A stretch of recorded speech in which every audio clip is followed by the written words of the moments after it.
नमस्कार, आप देख रहे हैं सर्वोदय दर्पण न्यूज। हम आपको दिखाते हैं आजमगढ़ से सपा के वरिष्ठ नेता एवं समाज सेवी योगेंद्र यादव ने समाज में गरीबों के कार्य हित में कई बड़ा अहम योगदान रहा और कई बार प्रत्याशी रह चुके। विगत कई वर्षों से समाज में महत्वपूर्ण कार्य करने की वजह से समाज में इन्हें स्नेहपूर्वक सम्मान मिला और हमारे सहयोगी हरेंद्र यादव जी के साथ कुछ खास बातचीत आई है, हम आपको सुनाते हैं। काम किया था और समाजवादी पार्टी में हम काम कर रहे हैं इस समय।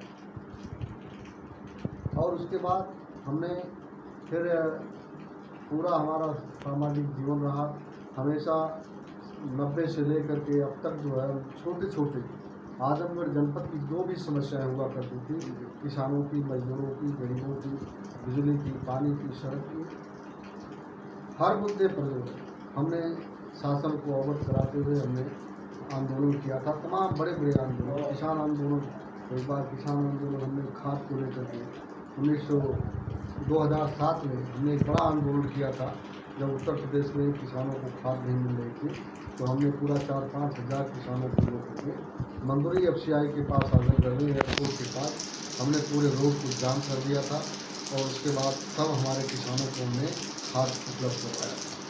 इस तरह से हम हमेशा क्षेत्र की जो भी छोटी छोटी समस्याएं होती हैं, हमारे समाज के कहीं दलित, पिछड़े, शोषित समाज के लोग अगर कोई सामंती ताकतें उनको दबाव देती हैं, उनको तंग करती हैं, तो उनको लेकर के भी हम कई बार पुलिस थानों का घेराव किए, कई बार ज़िले का भी घेराव किए।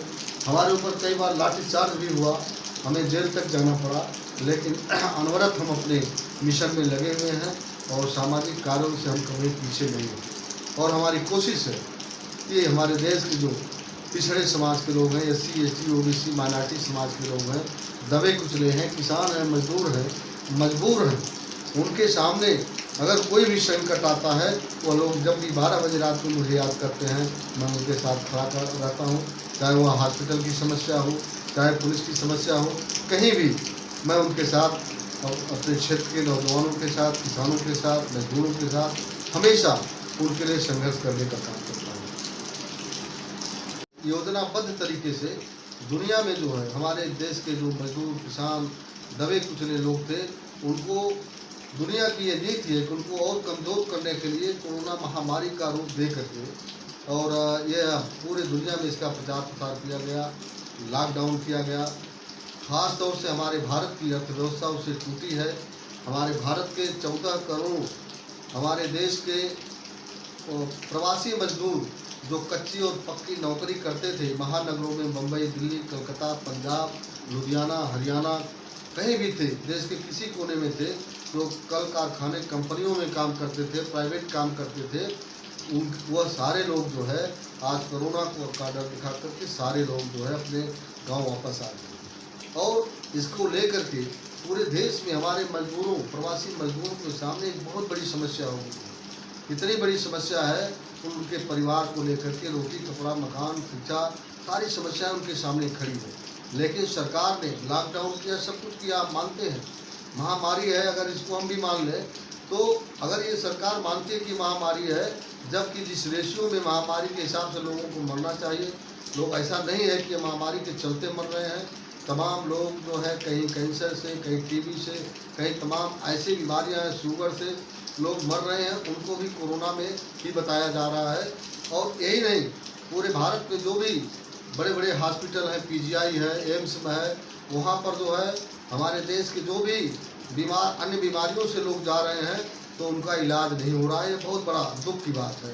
तो कोरोना की जांच करवाइए, करते करते कितने लोग मर जा रहे हैं दूसरी बीमारियों से, और कोरोना पता लगा, जांच हुई तो कोरोना नहीं है। कोरोना दिखा करके तमाम आज लगता है कि पूरे भारत से कोरोना बीमारी ख़त्म हो गई है। कोरोना बीमारी के चलते और बीमारियां ख़त्म हो गई हैं और जिसके चलते जो है पूरे भारत में हर लोग जो बीमारी से किसी भी ग्रसित है, वह लोग परेशान हैं, उनकी सही ढंग से इलाज नहीं हो पा रहा है। सबसे बड़ी समस्या है हमारे मजदूरों की, जो प्रवासी मजदूर हैं, उनके काम की समस्या है।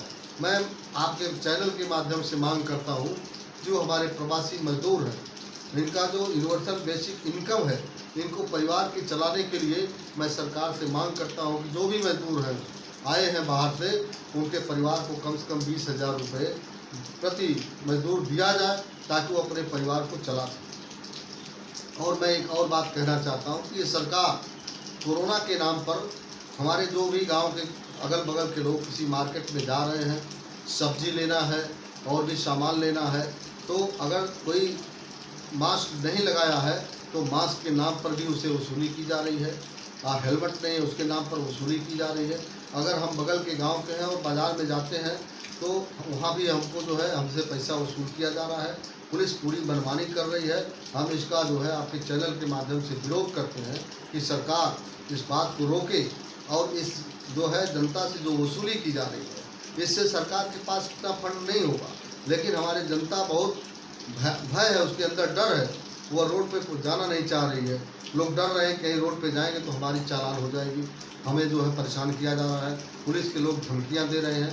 यह काम बंद हो, विशेष तौर पर मैं ये कहना चाहता हूँ। प्रदेश में महीने भर का 2 महीने का लॉकडाउन चल रहा था और आज सरकार जो है हर हफ्ते में 2 दिन का लॉकडाउन कर रही है, उससे क्या ये बीमारी का रोकथाम होगा?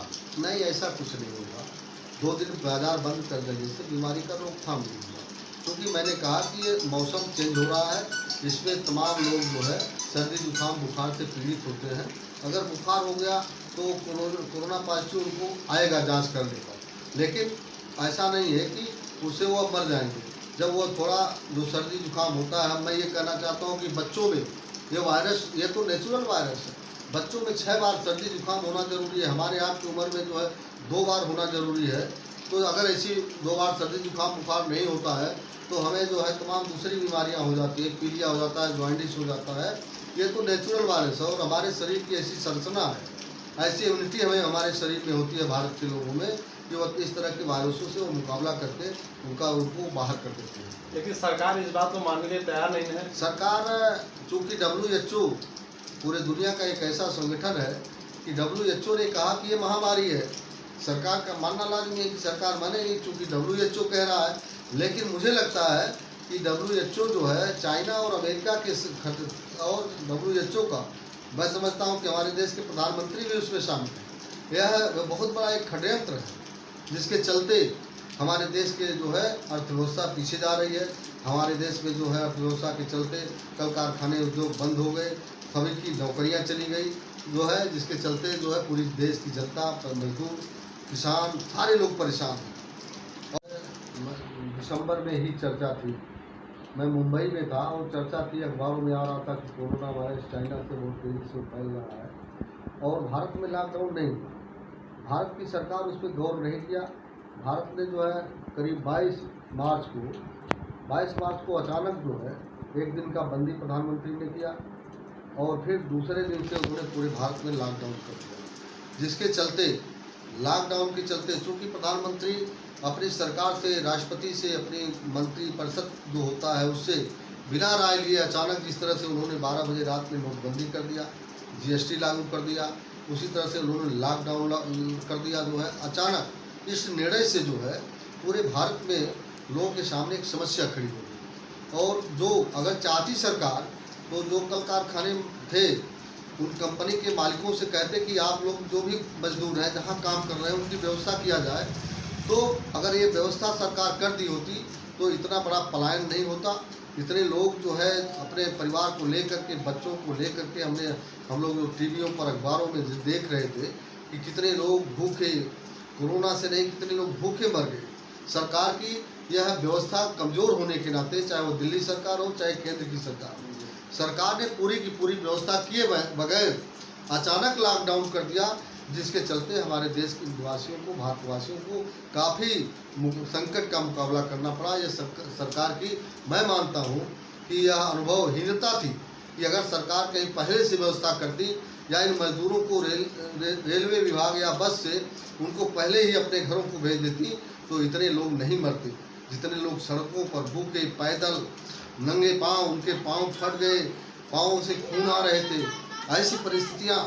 और हम जब उस पर जाते हैं तो इतनी संवेदना होती है कि और हमारा देश दुनिया में कहीं ऐसा कोई देश के मजदूरों के साथ वह स्थिति नहीं देखने को मिली जो भारत में, या कहीं न कहीं दूरदर्शिता सरकार की है, यह हम कहना चाहते हैं।